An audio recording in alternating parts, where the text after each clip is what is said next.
Okay, so today we will start next problem statement based on array and function. So problem statement is implement C program to pass entire one-dimensional array to a function and calculate sum of all array elements and display the sum on the console.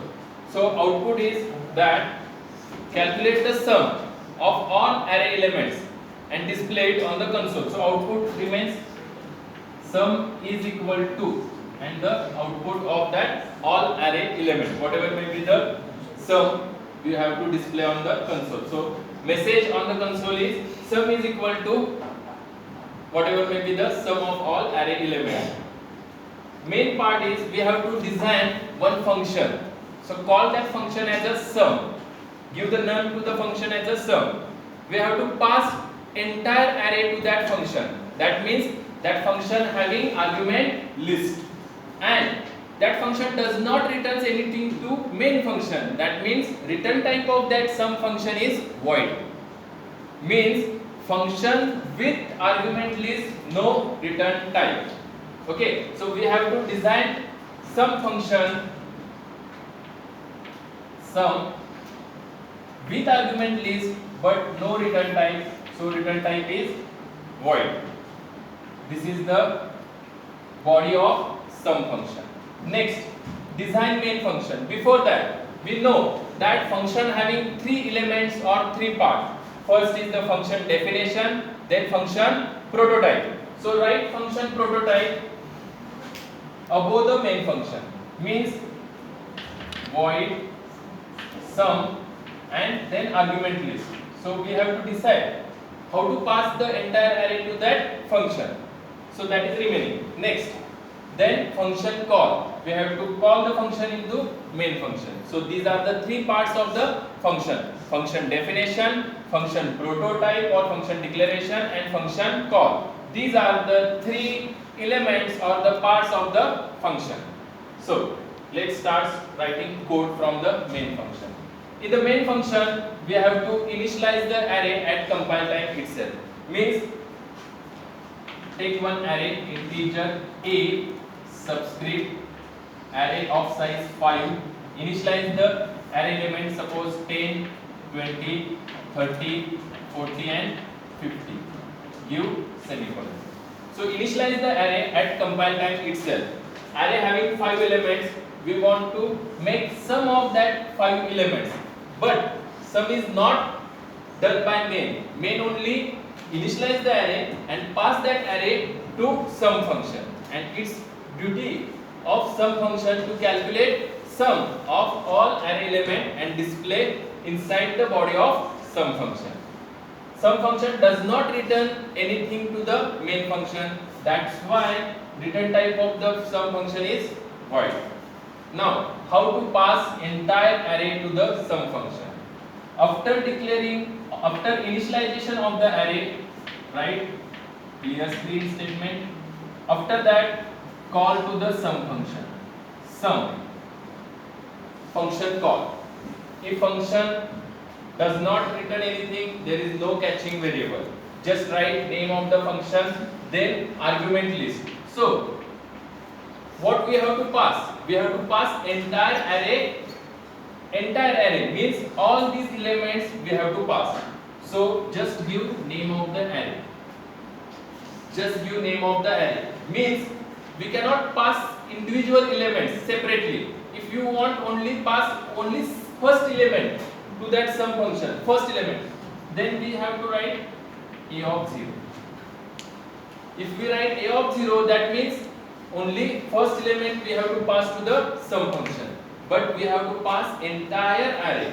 So what is the entire name of the entire array? Just a. That means just give write sum and give the name of the array.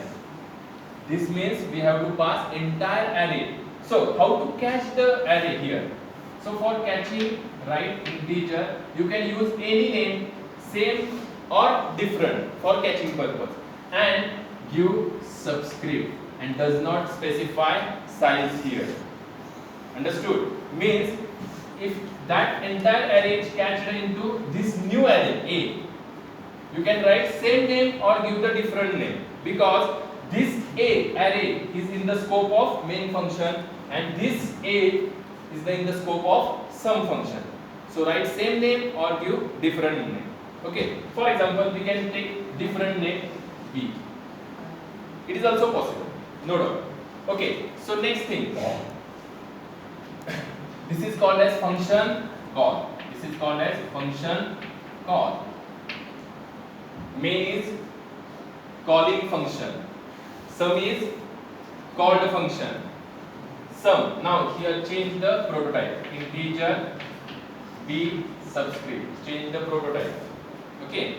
Next. Now it means that A array entirely copies into B array.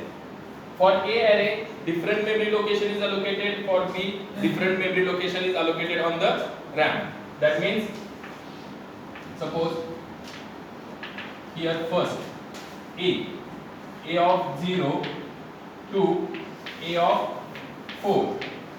This entire array name is A. This entire array we have to pass to the sum function, and that entire array is cached into which array? B. That means here B of 0, B of 1, B of 2, B of 3 and B of 4. This total array name is B. When we pass this entire array to the B, that means A is copied into B array element by element. Okay, that means first element, that is A of 0, is copied to the B of 0, means now it becomes 10. Second element 20 is copied into second index, third, fourth and fifth. That means A entire array is copied to the A array is copied to the B array. How? Element by element. So this is the procedure. This means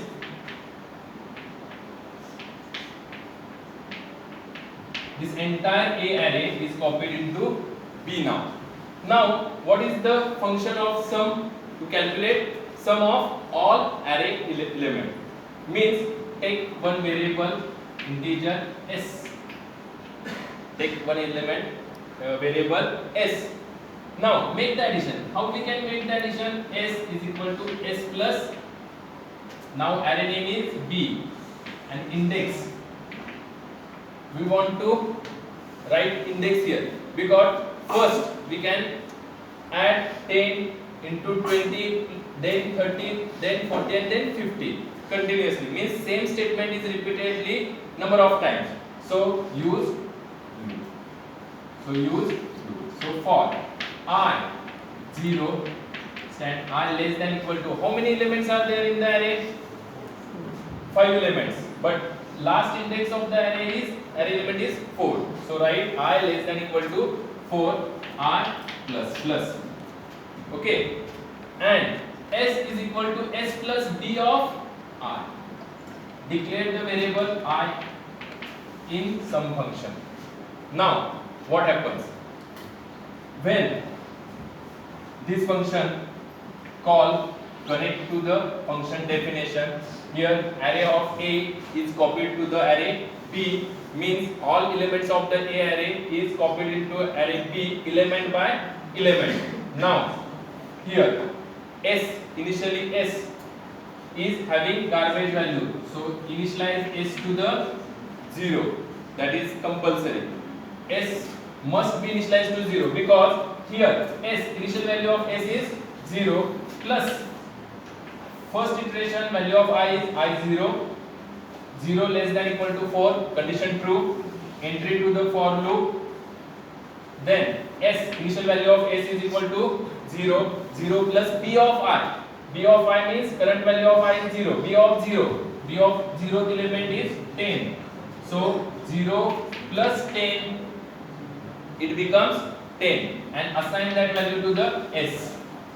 So S is the intermediate variable to store addition in that particular array. So again I plus plus means I becomes 1. 1 less than equal to 4, condition true. Again entry to the for loop. Now current value of S. What is the current value of S now? 10. So 10 plus A of 1. a of 1, current value of I is 1, so a of 1 is 20, so fetch that 20. 10 plus 20, now it becomes 30 and saved into same variable s. Again I plus plus, it becomes 2, then 2 less than equal to 4 condition true, again entry to the for loop, then s, current value of s now is 30, so 30 plus a of 2, 30, it becomes 60, so current value of s is 60. Again loop continues, I becomes 3, 3 less than equal to 4 condition true, again entry to the for loop, so current value of s now becomes 60, that is current value, plus a of 3 means 40, it becomes 100. Now current value of s is 100. Again loop continues, I becomes 4, I plus plus means, then 4 less than equal to 4 condition true, again entry to the for loop, current value of s is equal to 100 plus b of 4, it becomes 50, so 100 plus 50, 150. Now s becomes 150. Okay, then I plus plus 5, 5 less than 4 condition false, cursor goes out of this for loop. So after completion of this for loop, whatever may be the sum of all array elements is stored into s variable. Now print it. So message is just printf sum is equal to percentage d, double quotes complete, comma, sum is stored into s variable, writes s, so value inside the s is print here instead of percentage d, complete the sum function. Okay, so here get ch and main function complete. So this is the combination of array and function. How we can design the sum function? We can pass entire array to the sum function as an argument or parameter. There is no return type to the function, so it is void. Then whatever may be the logic for the addition of all array elements is written here, and what is the addition is displayed after for loop. Okay, so today we will stop here.